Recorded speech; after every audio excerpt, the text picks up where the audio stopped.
You open your phone. Stories, updates, achievements, proof of life. For most people, posting is automatic.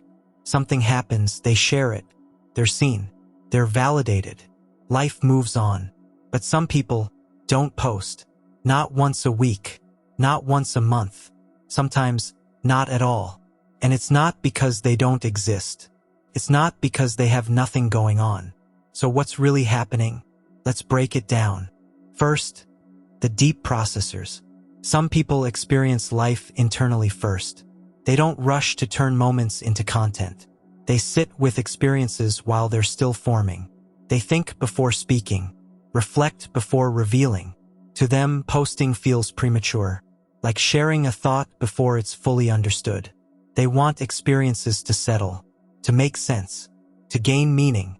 Their satisfaction doesn't come from reactions or comments. It comes from clarity, from understanding what something meant before explaining it to anyone else. If you've ever felt uncomfortable sharing something before you fully processed it yourself, this might be you. Next, the overthinkers. Some people don't post because visibility feels heavy. Every caption feels permanent. Every photo feels open to interpretation. Every response feels analyzed. They don't fear attention. They fear being misunderstood. They replay how something might be seen, twisted, compared, or judged. Not because they're insecure, but because they're deeply aware. Their minds constantly scan for consequences. What will this say about me? How will it be interpreted? So silence feels safer, quieter, more controlled. Not because they're weak, but because they care deeply about how things land. Then, the energy protectors. Some people realize something early. Being online costs energy. Posting leads to checking. Checking leads to comparing. Comparing leads to distraction. And over time, that cycle drains focus. So they opt out. They don't want their mood tied to reactions. They don't want their self-worth influenced by numbers. They don't want their attention constantly pulled outward. Instead, they protect it.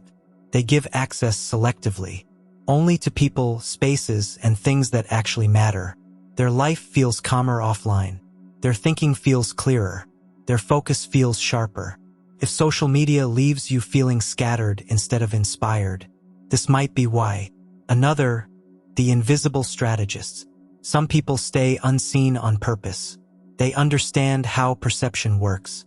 What's always available becomes familiar. What's rare stands out. By posting less, they become harder to read, harder to define, harder to put in a box.